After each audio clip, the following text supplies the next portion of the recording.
Então a gente vai falar um pouquinho sobre ovo doação, um tema que eu gosto bastante de conversar. Oi, doutora Simone, tudo bem? Boa noite, tudo bom, Fê?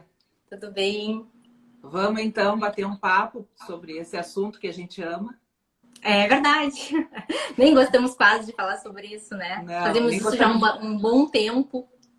Aham. Então, assim, né? A gente vai começar falando sobre quem são as pacientes, as candidatas a receberem óvulos, né? E a doutora Simone vai abrir, então, hoje a nossa mesa sobre ovo doação, falando sobre as nossas pacientes, quem são e como elas podem ingressar no nosso processo, nos nossos tratamentos de ovo recepção. Então, tudo contigo, Simone. Ok. Bom, deixa eu me apresentar, então. Eu sou a Simone Machello, sou médica ginecologista. Atualmente trabalho só com reprodução assistida, desde 2008 na Clínica Nilo Frantz. Enfim, estou aqui hoje para a gente bater esse bate-papo, fazer esse bate-papo, tentar esclarecer esse mundo da ovo doação. E vamos conversar, então, como a Fê pediu, dizendo para quem se aplica esse tratamento, né? Afinal de contas, para quem é indicado esse tratamento. Basicamente, a gente está falando ali ou na ausência do óvulo ou na falta da qualidade dele. Tá? E na ausência, então, são mulheres já na menopausa, eventualmente menopausa precoce, ou que aconteceu aos 40 e pouquinhos anos, ou casais homoafetivos masculinos. Mas tem um ponto que eu queria aprofundar um pouquinho, que eu acho que entra dentro desse assunto, e se eu falar demais pode me cortar. Tá bom. Mas eu acho que é um ponto interessante, assim, porque as pessoas têm essa noção, né, de que a fertilidade da mulher ela é limitada.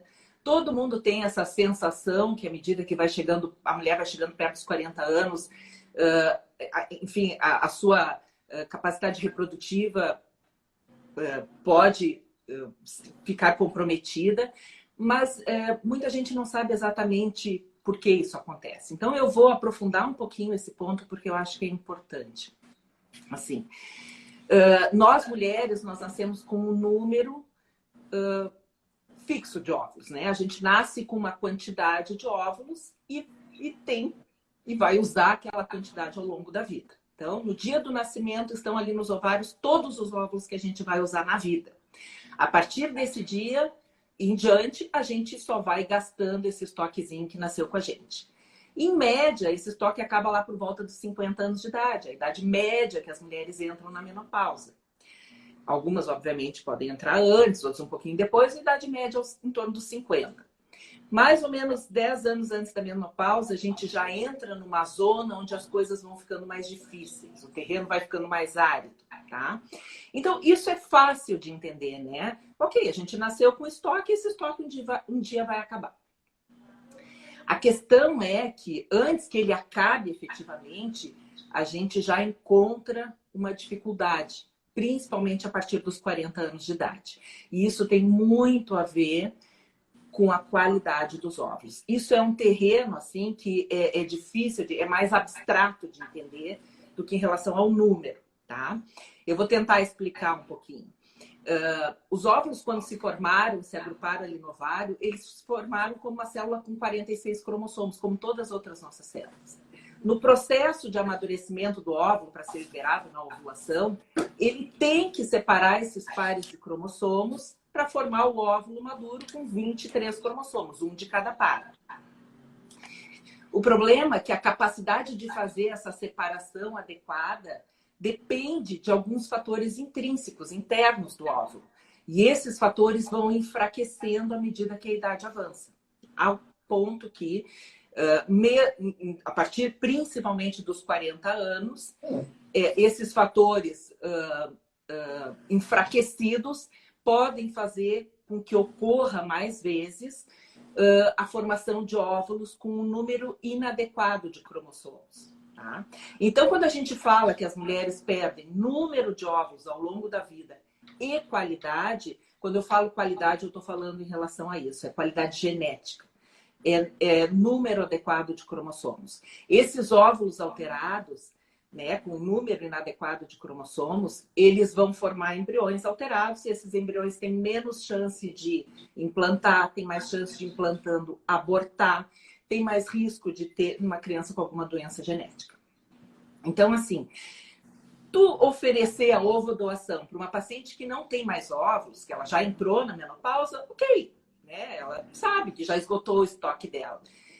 Mas vão ter algumas que ainda têm óvulos e ainda assim elas vão precisar fazer esse tratamento porque elas não conseguem mais, em função da idade, em função do envelhecimento, formar óvulos saudáveis e então embriões saudáveis.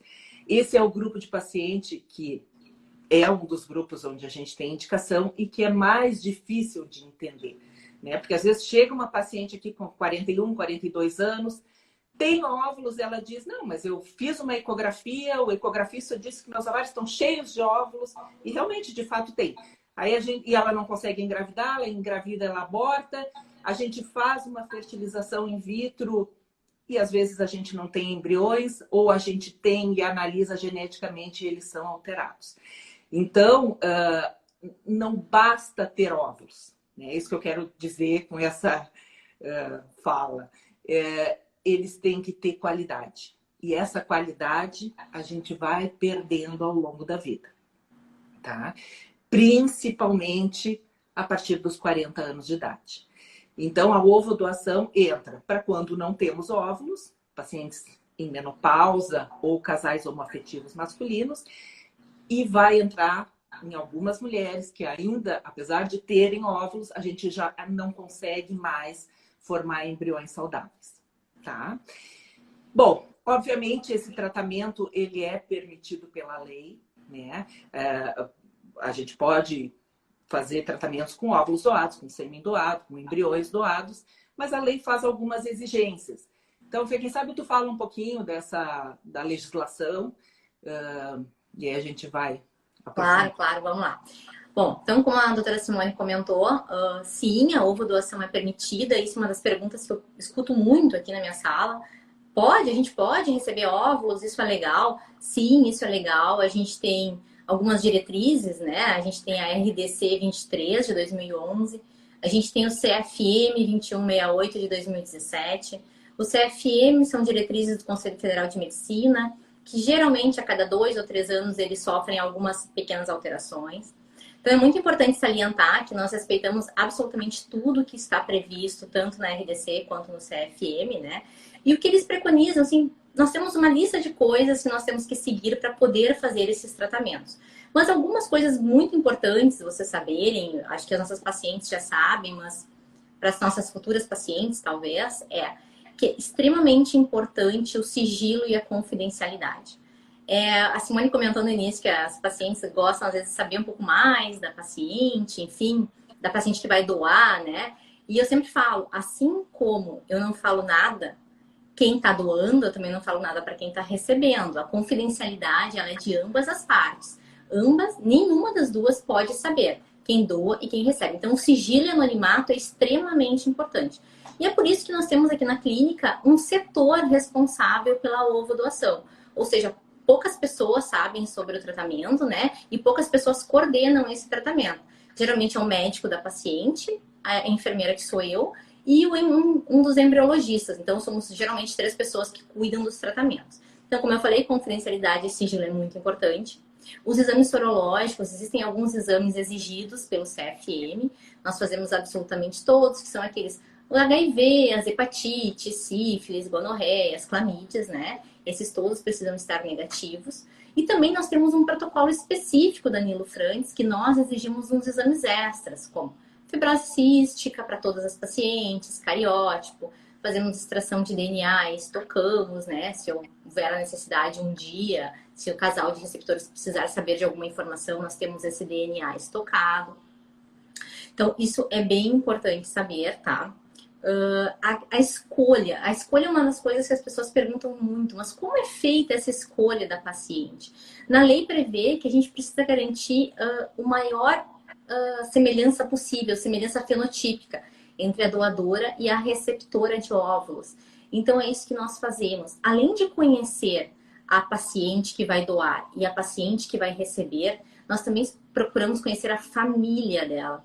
Os pais, os irmãos, os avós, quando possível. E por que isso, né? Eu sempre falo para as pacientes que olhar para elas são páginas em branco. Eu não conhecendo a história, eu não sei um pouco mais. Então é bem importante conhecer as famílias para que a gente possa analisar como essas famílias se comportam, né? Como a genética se comporta nessa família e poder achar uma família compatível. Então o que eu quero dizer com isso é que não é só o tamanho do olho, o formato da boca, a cor do olho, a cor do cabelo. E sim como toda essa família vem se comportando ao longo das gerações. Então isso é bem importante para nós, tá? A gente também faz um questionário que é obrigatório, é exigido, né? E a gente procura fazer uma triagem dessas pacientes quanto a doenças genéticas e doenças mentais debilitantes da família dela.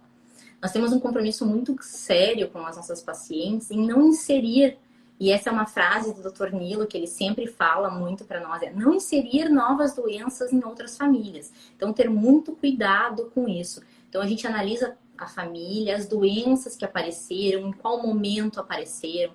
Então, qual o diagnóstico e em qual idade, qual a idade da morte, né? No caso dos avós, dos pais. E analisar se isso pode ter um cunho genético ou isso está ligado mais a metabolismo. Então, isso são... Claro, a gente tem muitas coisas para falar a respeito, né? Tem muitos outros fatores que a gente analisa, mas esses eu acho super importante salientar aqui para mostrar para vocês que sim, que tem uma preocupação muito grande em manter uma família saudável, uma família feliz, ter esse bebê, mas também ter um bebê saudável, né? E ter uma infância saudável. Né, Simone? Então, assim, eu queria que a Simone agora falasse um pouquinho mais. Quem são as doadoras, né? Quem pode doar esses óvulos para as nossas pacientes receptoras? Continua aí, Simone. Bom, então tá, isso é uma curiosidade, né? Afinal de contas, de onde vêm, né, os óvulos? A gente, por exemplo, em relação a sêmen, a gente tem clínicas especializadas em coleta e congelamento de sêmen, coisa que a gente não tem em relação ao óvulo, tá? Então, a gente tem basicamente 2 grupos e um terceiro, que eu já vou explicar. O primeiro grupo são pacientes, né? São casais, mulheres que chegam com infertilidade, que precisam fazer o tratamento de reprodução assistida, precisam fazer a fertilização in vitro, e que a gente identifica durante a consulta como uma potencial doadora compartilhada. Né? E esse critério é através da idade, que obrigatoriamente é menos de 35 anos. A gente na clínica é um pouco mais exigente, a gente baixa para preferencialmente em torno dos 30. Quando tem uma excelente reserva ovariana, a gente estica um pouquinho mais, né? Até os 32. Mas enfim, são mulheres jovens, né? Que têm uma ótima reserva ovariana, que tem hábitos de vida ok, né? Saudáveis, que não tem patologias relacionadas à infertilidade que possam comprometer a qualidade dos seus óvulos. Então, essa paciente identificada durante a consulta, a ela é oferecido a possibilidade desse tratamento, dela participar como uma doadora compartilhada. Isso quer dizer que ela vai fazer o tratamento dela e os óvulos coletados, metade ficam para ela, metade ela vai doar para alguém que ela jamais saberá quem é e vice-versa. Então, assim, no momento que a gente identifica essa doadora em potencial, é oferecido. E ela pode aceitar, né? Ok, eu vou fazer o meu tratamento, vou ajudar alguém que está na mesma situação, querendo também ter um filho. Ou ela pode dizer, não quero. Ela aceitando, a gente vai adiante na investigação para ver se ela pode ser uma doadora. Como a Fernanda falou, a gente faz essa identificação básica assim, na consulta, né, no exame ecográfico em relação à reserva ovariana, mas ela precisa passar em outros exames para ser aprovada como doadora. Tá? O que ela ganha em contrapartida, né, por participar desse tratamento, ela tem uma redução do custo do tratamento dela. Bom, esse é um grupo de pacientes. O outro grupo de pacientes são as ditas doadoras pareadas. São pacientes trazidas são mulheres trazidas por pacientes nossas, por exemplo, eu tenho uma paciente que é candidata a ser receptora de óvulos e ela comenta na consulta, olha, eu tenho uma prima, uma irmã, uma filha, enfim, né, uma amiga que sabe da minha história, que já se ofereceu para doar óvulos para mim. E eu digo para a paciente, então, olha, ela não pode doar óvulo para ti em hipótese alguma. Mas, enfim, se ela quiser, se ela for aprovada, ela pode doar para qualquer pessoa, menos para ti. Ela pode ser uma doadora para a clínica. E a clínica vai destinar esses óvulos dela para alguém, qualquer pessoa, menos a familiar, a amiga dela. Então, essa pessoa, né, ela vindo, a gente explica como é que funciona o processo, como é que é toda a fertilização, enfim, todo o processo da estimulação ovariana, coleta de óvulos, o que ela precisa para ser candidata, obviamente, idade, reserva ovariana, esses outros exames, né, cariótipo, análise genética, pesquisa de mutações, sorologias, enfim, passando em todos estes critérios, ela entra para um grupo de doadoras ditas altruístas. Ela não vai ganhar nada, por isso ela vai vir por afinidade, por afeto a essa pessoa que a trouxe, tá? E essa pessoa trazendo e essa doadora sendo aprovada, ela também ganha um desconto no seu tratamento, tá? Esses são os dois grupos principais da clínica. Tem um terceiro grupo, que é um banco no exterior, um banco na Espanha, um banco de óvulos na Espanha, que na verdade não é um banco, né? Eles não estão prontos lá, esses óvulos. Mas a paciente querendo, vamos dizer assim, usar esses óvulos da Espanha, a gente encaminha o perfil, eles identificam uma doadora, se a paciente aceita, eles fazem o processo e eles nos mandam os óvulos congelados. Neste momento agora, né, de Covid, de restrições, tudo isso está parado. Esse banco de óvulos no exterior, ele é relativamente recente, ele tem uma burocracia um pouquinho maior, né? Mas, enfim, é uma terceira possibilidade. Então, estas são as doadoras. A Fernanda já comentou, né? Essa seleção, ela é baseada em critérios físicos, né? Então, quando eu encaminho, e o processo funciona assim, eu tenho uma paciente que é candidata a receptora, ou uma paciente que é candidata a doadora compartilhada, enfim. Eu encaminho para a Fernanda. A Fernanda concentra essas informações, né? Pela sigilosidade exigida, né? Isso não é uma informação que circula por toda a clínica. A Fernanda tem o domínio do banco de receptoras e banco de doadoras. E ela vai fazer esse cruzamento. No momento que eu encaminho para a paciente, ela vai orientar o casal. E aí, Fê, não sei se tu quer detalhar como é que tu faz essa abordagem do casal. No momento que a paciente aceita ir por esse caminho, a receptora, eu encaminho para a Fernanda vai explicar como é que funciona o processo da seleção da doadora, basicamente por características físicas, tipagem sanguínea, e identificada, volta para mim para a gente fazer todo o processo. Isso, então assim, como a Simone estava falando, né, aproveitando o gancho, eu vi uma perguntinha aqui de uma pessoa que está nos assistindo, perguntando se o casal de receptores poderia escolher a idade da doadora. Infelizmente não, porque a idade é só mais um critério de seleção, tá? Para nós, como a Simone falou no início, a gente prefere pacientes mais jovens. Por quê? Porque a gente sabe que a chance de sucesso é maior, a taxa de embriões com alteração também é menor e acaba dando, então, mais certo, mais beta-HCG positivo, mais bebê nascido. Então, quem faz essa escolha geralmente sou eu, né? A idade, vocês ficam sabendo, o casal fica sabendo, porque no momento que eu escolho essa paciente para o casal, eu encaminho uma ficha de características físicas, né?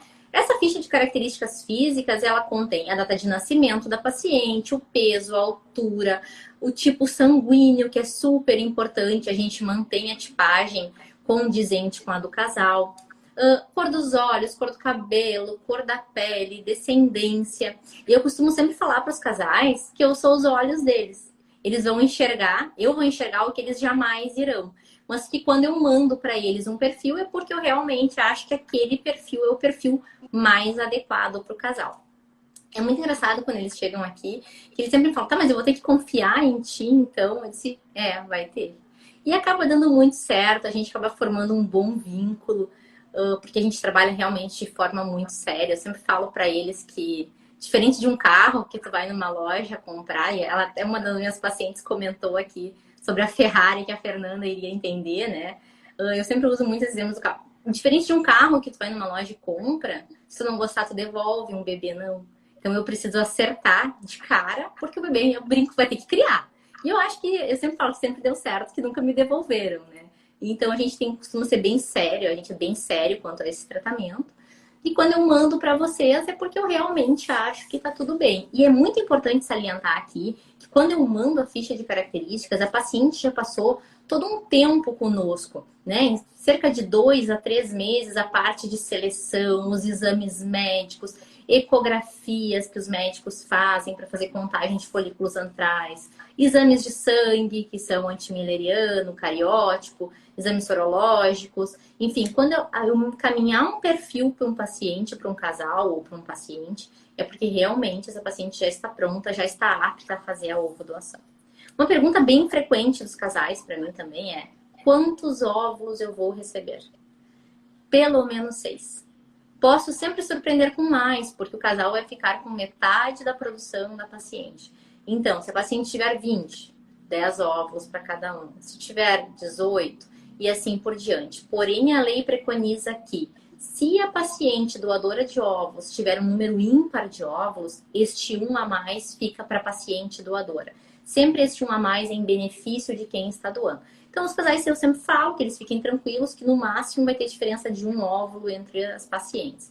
Porém, eles nunca vão receber 5, é de 6 para mais, porque essa paciente, para estar apta a fazer a doação e concluir o processo de doação de óvulos, ela tem que ter pelo menos 12 óvulos em boas condições, 12 óvulos maduros, que a gente chama.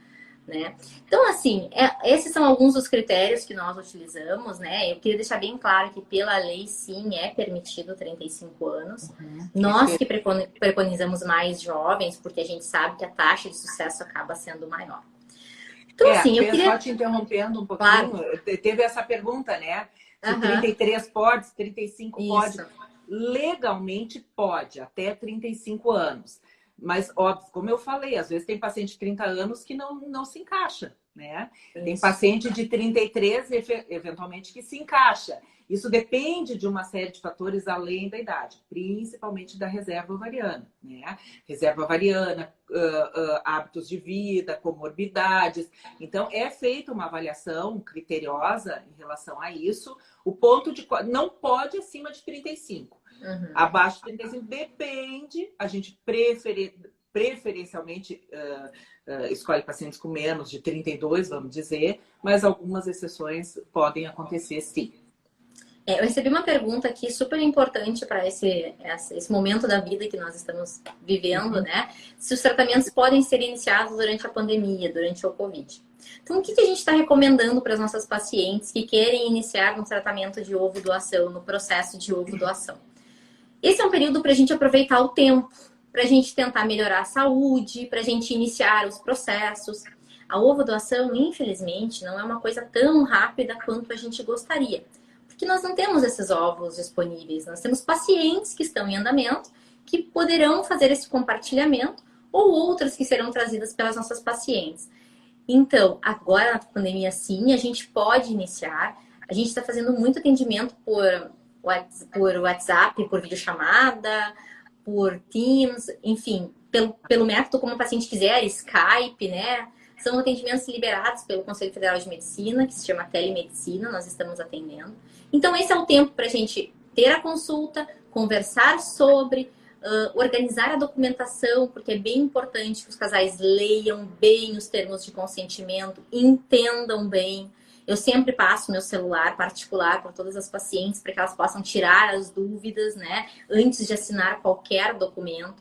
Preencher ficha de características, me mandarem as fotos da família, porque é só depois da documentação enviada que eu vou começar a procurar pela paciente. Então, esse tempo é o tempo da gente começar. E depois dela me mandar todos os documentos assinados, fotografias, eu geralmente ainda peço de 2 a 3 meses para encontrar uma paciente compatível.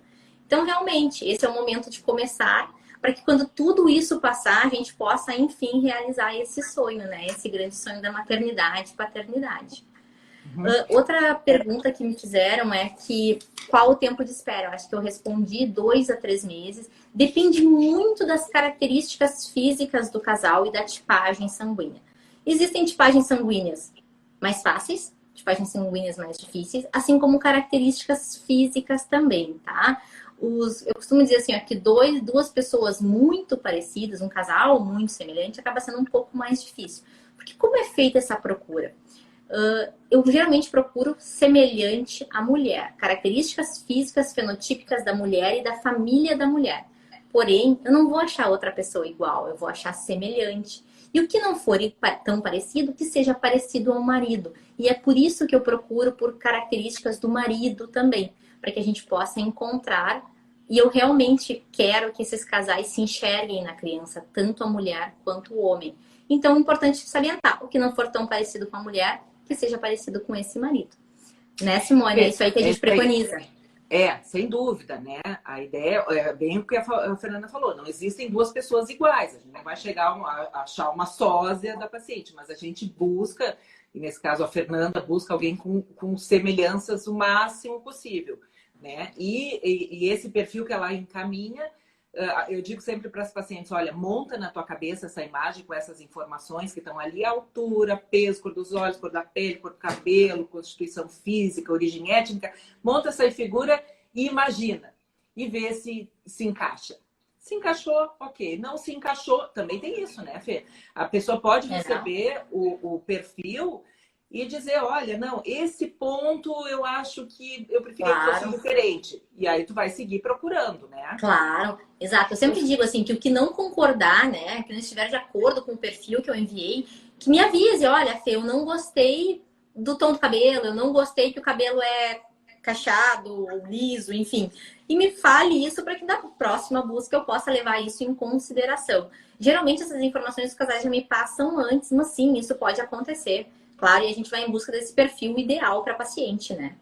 Sim. De novo, veio uma perguntinha agora, recente, que poderia demorar até 2 anos. Não, né? Tu já comentaste, Fê, que a demora para achar esse perfil. Pode reforçar assim, o que acontece, né? Isso é uma variação de clínica para clínica. Só que, graças a Deus, nós somos uma clínica grande, nós temos várias unidades, então, muitos médicos parceiros. E tudo isso essas pacientes acabam caindo em mim, né? Todas são mandadas para mim e eu posso fazer essa triagem das pacientes em conjunto com os médicos. Então, sim, a gente, graças a Deus, tem um fluxo bem grande de pacientes, o que diminui a fila de espera. Então, a fila de espera é diretamente ligada ao fluxo de pacientes que nós temos e as características físicas dos casais de receptores. Né? Tá. Deixa eu só comentar que também teve 2 perguntinhas que se aproximam. Uma delas, uma pessoa perguntou qual é a chance de engravidar aos 40 anos de idade. A gente tem uma taxa, assim, em relação à fertilização in vitro, que é o que a gente tem a informação, né? Um casal que faz uma fertilização in vitro e a mulher tem 40 anos, a expectativa que a gente tem de sucesso, e o sucesso é nascido vivo, é bebê em casa, né? É em torno de 20%, tá? E qual a taxa de sucesso com a ovo doação? E isso se mantém independente da idade da mulher, se ela tiver 40, se ela tiver 45, se ela tiver 50, as taxas giram em torno de 60%, tá? Então, a expectativa que a gente tem de sucesso em relação à ovo doação é em torno dessa taxa, de 60%. Teve uma outra pergunta, Fê, que não... Eu entendi a preocupação, assim, eu acho que ela pensa como uma possibilidade, que isso talvez seja uma possibilidade no caso dela, mas eu vou abrir um parênteses, não é bem, né, o assunto. Teve uma pessoa que disse que é casada com um primo em primeiro grau e já teve 4 abortos, né? A gente sabe quando tem um grau de parentesco, tem mais chance de ter alterações, mutações gênicas em comum, e isso pode causar embriões alterados. Então, o primeiro passo seria avaliar fazer um perfil gênico do casal, tem um teste para a gente avaliar isso e ver quais as mutações que estão presentes nos dois e que podem interferir na qualidade dos embriões e podem estar causando esses abortamentos, essas perdas gestacionais, né? Então, tem o que fazer, né, do ponto de vista de avaliação e propostas de tratamento para evitar essas perdas, e não necessariamente a gente precisaria obrigatoriamente ir para ovodoação, tá? Só para responder uma perguntinha que surgiu aí. Tá. Uma perguntinha que surgiu também foi como funciona para casal homoafetivo feminino. Da mesma forma, tá? A gente procura, então, uma mulher semelhante às características físicas desse casal homoafetivo feminino. Não tem diferença nenhuma. Aí o sêmen vai ser comprado conforme a preferência do banco do casal ou do médico, da orientação, mas funciona da mesma forma, tá? Acho bem importante salientar isso. Que mais, Simone? Vamos lá. Não, eu tentei ler a pergunta, mas passou muito rápido. Estão entrando muitas perguntas e eu não consegui ver. Assim. Tá. Bom, ali apareceu uma que mulheres negras costumam demorar um pouco mais para achar a doadora. Sim, costuma demorar um pouquinho mais. Eu acho que em função da miscigenação europeia que tem aqui no Rio Grande do Sul, né? Nossas clínicas são aqui no Rio Grande do Sul, a gente tem uma em São Paulo. São Paulo acaba facilitando um pouco mais achar pacientes negras ou morenas. Aqui no Rio Grande do Sul, realmente, são pessoas mais claras. Mas a gente tem conseguido, claro, com uma fila de espera um pouquinho maior. Simone, eu queria que tu comentasse um pouquinho sobre a epigenética, que entraram algumas perguntinhas a respeito. Tá. Na verdade, então, assim, em relação a esse tratamento, né? Eu vou começar por um caminho e vou chegar na epigenética. Não é fácil abrir essa porta, né, da ovodoação. O paciente aceitar esse tratamento ele tem que metabolizar, ela tem que metabolizar, né? Ela é demorado, tem um luto, é doído, é sofrido chegar ao convencimento de que, poxa, não posso mais usar os meus óvulos, não vai ter a minha carga genética, né? E isso demora um tempo, que é variável de pessoa para pessoa. Tem pessoas que aceitam mais rápido, tem outras que demoram. Às vezes a gente sugere, né? E a paciente fica chateada, vai para outra clínica, enfim, né? Fica até braba. E no fim, enfim, às vezes acaba voltando, né? E eu sempre digo para a paciente assim, olha, quando não no intuito, obviamente, de convencer, mas para ajudar, né? Em geral, a paciente que vai para a ovodoação, ela é uma paciente já que vem de um histórico sofrido, né? Ela vem de tentativas em casa, ela vem de tentativas na clínica. Quando a paciente, enfim, se dá conta que tem um problema, já se passou no mínimo um ano. Aí ela vem para a clínica, ela tenta, ela se confronta com dificuldades, com falhas, com fracassos, e isso vai doendo, né? Vai somando frustrações e, enfim, lá pelas tantas a gente sugere esse caminho e ela precisa metabolizar a informação e aceitar. E uma das coisas que eu sempre digo, assim, olha, pensa, o que tu quer? Tu quer uma célula? Tu quer um óvulo ou tu quer um filho? Né? Então, quando a gente consegue desvincular e focar lá no objetivo final, que é o filho, a gente consegue ver esse caminho de uma forma mais tranquila, tá? E às vezes elas ficam naquela, mas não vai ter o meu óvulo, não vai ter a minha carga genética. Eu digo, sim, a carga genética não, né? Mas pensa que esse embriãozinho que vai ser formado com esse óvulo doado, fertilizado com o sêmen do teu marido, ele vai, desde o primeiro suspiro de vida, né?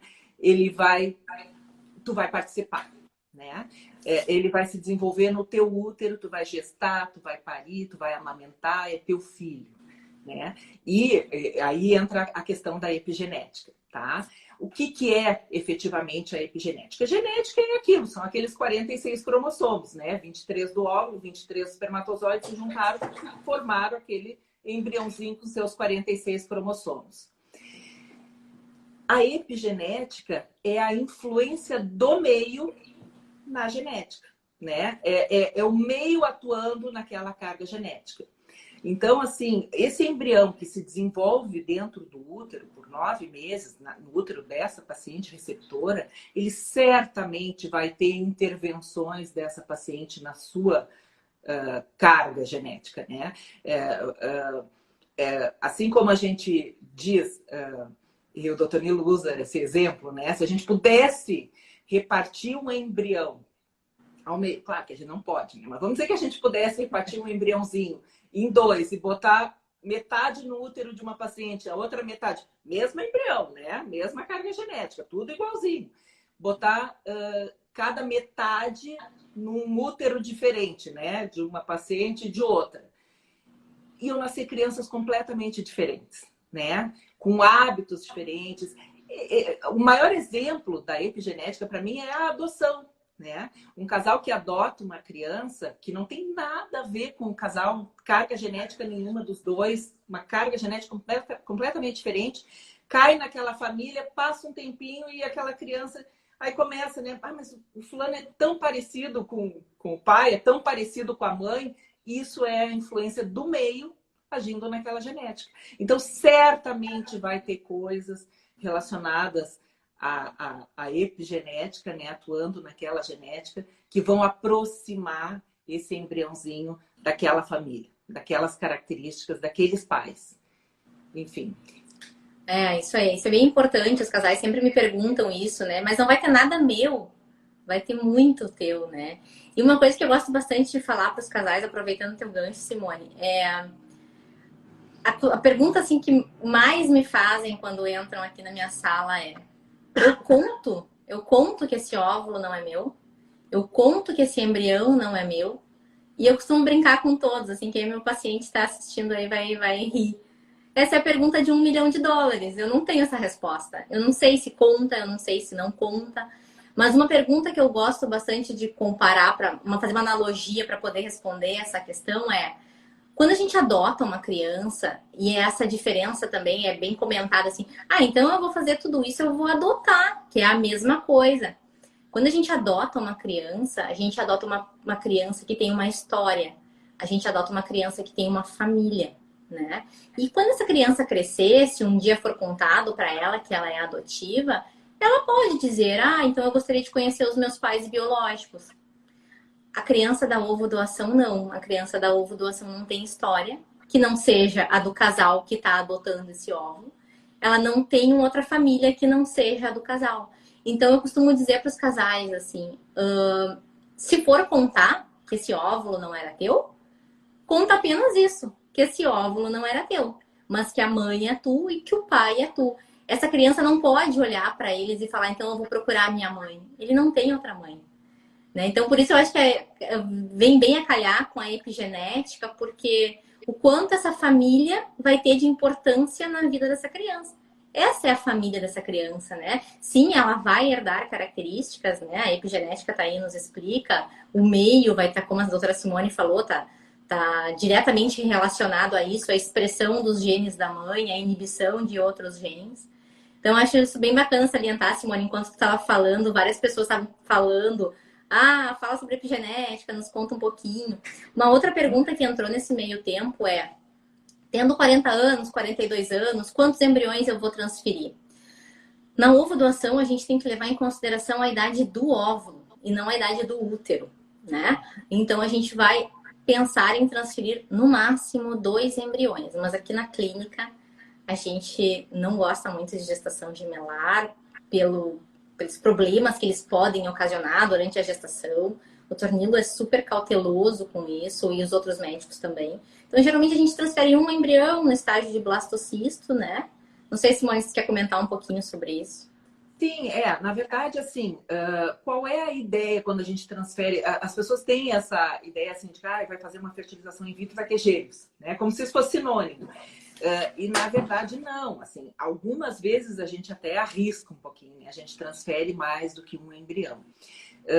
Transferir mais do que um embrião, o intuito não é ter gêmeos, é aumentar um pouquinho a chance de sucesso, né? Às vezes, em alguns casos, a gente arrisca um pouquinho, eu sempre digo assim, colocar 2 embriões, um não ajuda o outro, um a princípio não atrapalha o outro, cada um fala por si. Se tiver um ali que tenha condições de implantar e se desenvolver, ele vai implantar e se desenvolver. Das pacientes que engravidam, 100 pacientes que engravidaram, e eu coloquei 2, 80 vão engravidar de 1, mas 20 vão engravidar de 2. A gestação gemelar, ela, às vezes os casais estão naquela, né, ansiedade, aquela expectativa. Eles querem, né? Eles querem 2. Eles querem gêmeos, mas eu quero gêmeos. Eu quero gêmeos, é. Eu quero gêmeos. Mas assim, a gestação gemelar, ela sempre é uma gestação que envolve mais riscos, né? Ela requer mais cuidados. O principal risco é a prematuridade. Dependendo do grau da prematuridade, não sobrevive com alguma sequela, enfim. Então, a gente tem que ser muito cauteloso nesse sentido, assim, do quanto arriscar. Quando a gente tem um óvulo jovem, um embrião blastocisto, com uma boa classificação, primeira tentativa, enfim, a tendência mundial é que a gente vai arriscar cada vez menos, né? Cada vez vai transferir menos embriões. E eu vou dizer, a maioria das vezes a gente transfere um embrião, tá? Entrou uma pergunta que não tem muito a ver, Fê, mas foi que eu peguei ali.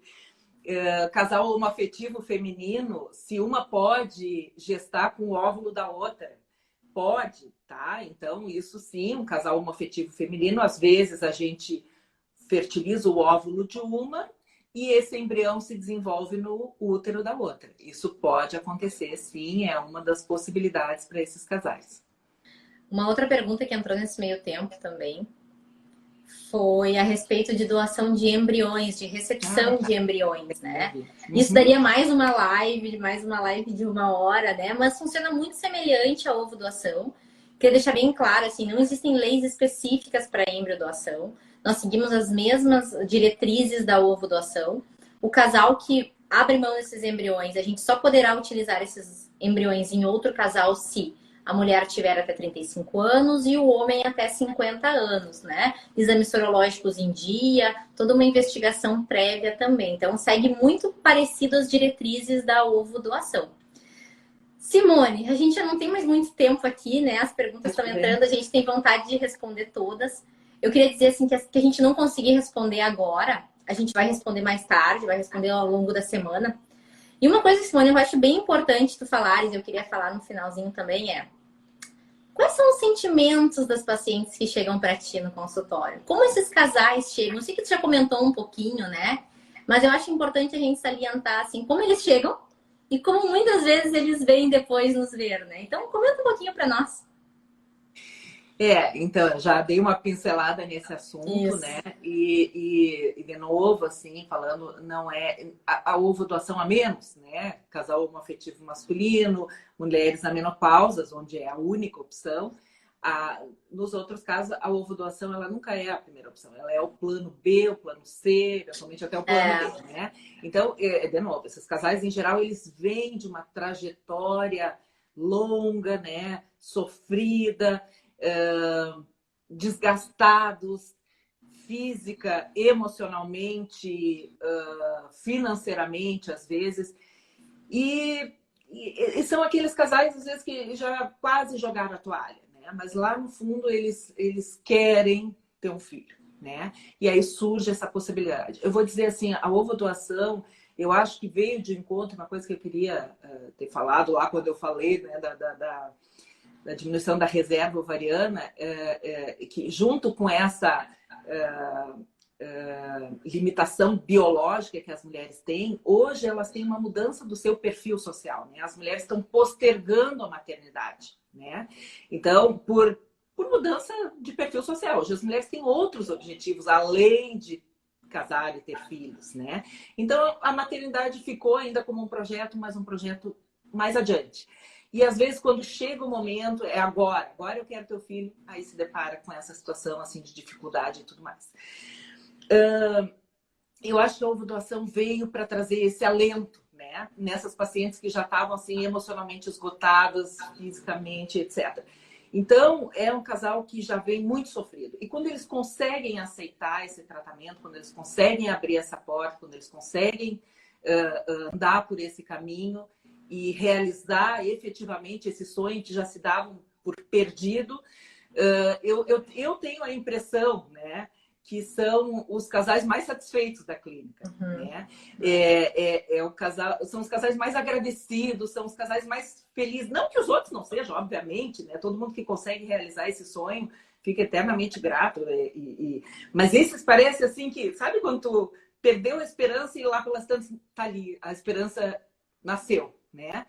Então, eu tenho a impressão que são casais que no final das contas são muito felizes com a realização desse sonho, e eu tenho uma impressão, que eu tenho quase certeza, que as pacientes esquecem que aquele óvulo não era delas, né? Aquilo que muito tempo travou a história, mas não é meu óvulo, não é meu óvulo.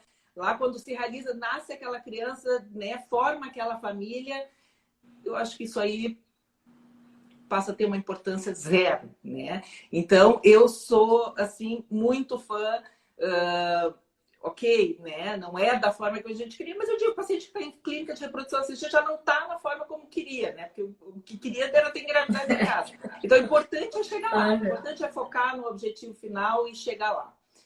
Enfim, essa é a minha impressão, Fê. Eu também, eu tenho essa mesma impressão, assim, que tu. Eu adoro falar sobre esse assunto, né? Poderia ficar horas aqui falando, contando casos de pacientes. Como tu disseste, elas chegam, assim, eles me olham e dizem, é a minha última chance. É a última vez que eu vou tentar. Eu não aguento mais psicologicamente, financeiramente. Eu quero ter um filho, né? Então, assim, nos coloca uma carga muito grande, uma responsabilidade, mas é um desafio muito bom. A gente chora com eles quando engravida, a gente chora se não engravida também. A gente também se frustra quando não dá certo, né? E é isso que a Simone comentou. Ela até roubou a minha fala, que essa fala é minha. Que não, tá aqui não é o plano A, não é o plano B. É verdade. É o plano C, o plano D dos casais. O plano A é engravidar em casa. Transou, menstruação atrasou, engravidou. Aí já não deu certo. Aí procura a clínica, que já não é fácil marcar uma primeira consulta numa clínica de reprodução. Chega aqui, faz uma fertilização in vitro muitas vezes, ou já recebe de cara o diagnóstico que não dá para usar os próprios óvulos, então já vai para o plano C, que vai para ovo doação. E eu costumo dizer que eu sou a pessoa que as pessoas menos querem conhecer aqui na clínica, porque afinal de contas eu sou muitas vezes vista como o ponto final da reprodução assistida. Mas é muito gratificante ver assim os sonhos realizados, a felicidade das pacientes. Eu geralmente comento com elas assim: tu acha que o amor da tua vida é esse marido aí no lado? Ele até é, mas o amor da vida de você está por nascer ainda. E quantos casos eu teria aqui para comentar de pacientes que em algum momento ficaram receosos, com medo. E é normal a gente ter medo, a gente não ama o desconhecido, né? Engravidar já é algo desconhecido. Aquela barriga linda que todo mundo fala, ai, que lindo. A gente não ama uma barriga muitas vezes. E quando a gente tem algo desconhecido dentro, mais dúvidas e anseios, e é normal. E eu procuro passar para os pacientes que ter medo é normal. A gente tem medo, tudo causa medo, né? Mas que é um processo, a gravidez são 9 meses, justamente para a gente se acostumar ao fato de estar grávida, estar gerando uma criança. Mas eu sempre digo que quando nasce, a gente bota o olho naquela carinha. Deu, acabou, o amor da vida de vocês nasceu, acabaram de conhecer. E que aquele óvulo que lá no início era tão importante, aquelas características físicas, e aquela pergunta que eu citei lá de $1 milhão, que era tão importante, ela já não é mais. Aquele é o filho de vocês. E ele se torna o melhor plano A da vida. Né, Simone? É a nossa experiência aqui, né? Sem dúvida. Sem dúvida. Um dia eu acho que a gente podia fazer assim um livro com depoimentos anônimos, né? Porque isso, né, não necessariamente as pacientes precisam se expor, mas claro, a gente ouve isso delas, mas parece que eu gostaria que as pacientes falassem, assim, escrevessem esse relato de como é que elas se sentem, porque essa é a sensação que eu tenho, né? Enfim, e a gente que é mãe, né? A gente sabe que tem como explicar o amor que a gente sente por um filho. Então, e é isso que eu digo, assim, o importante é o filho, é o sonho, é a família, é realizar esse sonho, é constituir a família. De onde veio aquele óvulo, de onde veio aquele sêmen? Não importa, né? Importa viver essa experiência, realizar esse sonho, e dali para frente é só felicidade. É exatamente isso. Tem pacientes minhas dizendo aqui, tu me disse isso mesmo, é isso mesmo. Eu digo isso mesmo porque é verdade, né? E eu até vou dizer que quando vocês engravidam, até fico triste que a gente vai perder o vínculo, porque a gente acaba criando um vínculo tão bom que eu morro de saudade. E eu não aguento, durante a gravidez eu acabo mandando, me conta aí, se é menino, se é menina, e a gente vai acompanhando, né? Sim. Porque a gente, como eu sempre falo também, a gente vende sonhos, né? E é tão bom quando a gente entrega a eles, né, Simone? É verdade. É verdade. E assim, a gente se envolve efetivamente, né? Porque assim, é uma coisa que a gente sabe da importância daquilo para aquele casal, da importância daquilo para a paciente. Então, quando eu recebo um HCG positivo, parece que é meu, parece que fui eu que engravidei. Eu também.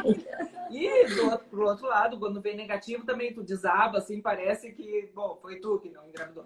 E eu sempre brinco, né, os nossos filhos, porque a sensação que eu tenho é que cada um que dá certo, que nasce, que é um pouquinho meu também, né? Assim, é bem assim que eu me legal. sinto. Eu fico super feliz de ver várias pessoas aqui na nossa live hoje que já passaram por nós, quem sabe outras que vão passar, né? Então, assim, realmente, cada um é muito importante para nós. Eu acho que de toda essa live, de tudo que a gente já comentou sobre os processos, tanto a parte de legislação, né, quanto a parte mais emocional, que faz muito parte desse tratamento. É importante salientar, assim, que é muito sério esse tratamento, que dá certo, que pode dar certo, que talvez seja a melhor opção de um casal, né? E que a gente está aqui para isso, para realizar esses sonhos. E cada um, assim, que acredite, que tenha fé, que acredite no nosso trabalho, porque realmente é possível dele acontecer. Não é em vão que todas chegam aqui, como a Simone disse, cansadas, né? E que a chance é muito grande da gente conseguir realizar esse sonho. Então, assim, eu acho que deixem suas perguntas, quem a gente não conseguiu responder, né, Simone? A gente vai responder ao longo da Com semana. certeza. A gente está finalizando aí a nossa live. Foi muito bom estar aqui hoje contigo, Simone, conversando, minha parceirona aí. Fez meu parto, inclusive, né? Então, bem especial para mim. Tem mais alguma coisa, Simone, para acrescentar, para a gente ir finalizando? Não, foi um prazer enorme. A gente ama o que a gente faz, eu acho que, né? E a gente gosta de falar, então, enfim, né? Foi um prazer imenso. Acho que Fê tem o sorteio do livro, não sei se tu. Isso, acabou de ser sorteado já. A gente já Tá. sabe quem é a ganhadora do livro. Acabaram de me avisar aqui. Sim. O livro, então, vai para Ana Maria Branco. Então, a gente vai entrar em contato com a Ana Maria, Legal. né? Para que a gente possa enviar para ela o livro. Queria agradecer muito a todo mundo, todas as pessoas que nos acompanharam aqui hoje. Foi muito bom estar com todas vocês. E esse livro, só fazer um comentário, é a experiência de uma paciente, né? De uma pessoa que teve dificuldade para engravidar, então ela contou a história, ela e de outras pessoas que tiveram dificuldade. E essa é a ideia, talvez um dia a gente possa fazer um específico de ovo doação com depoimentos, né? Porque, assim, a gente vive essas histórias, né? Todas essas pessoas que passam por aqui. E a paciente se sente sozinha, ela própria se sente sozinha, né? Então, ela tendo ideias, assim, vendo, né? E esse livro é bem interessante, porque vai contando esse relato, a pessoa vai se reconhecendo na história e vendo que não é só com ela, que acontece com outras pessoas e que tem solução. Hoje em dia, só para finalizar, que nós já estamos chegando pertinho, são raras as situações onde a gente não consegue chegar lá, né? Onde a gente não consegue realizar esse sonho, como a Fernanda falou. Então, a gente, de alguma forma, a gente consegue ultrapassar a imensa maioria das barreiras, né? Das dificuldades que os casais têm para engravidar. Uma das pessoas perguntou ali qual é a idade limite. Eu entendi que é para fazer tratamento de reprodução assistida. Então, só rapidinho ali para responder essa pergunta.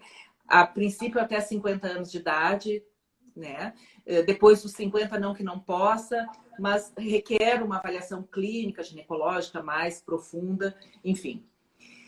E só para complementar aqui, desculpa te atrapalhar, mas uma pergunta que entrou, acho bem importante antes da gente finalizar vocês falaram bastante em casais, mas mulheres podem, homens podem, produção independente pode? Claro que pode.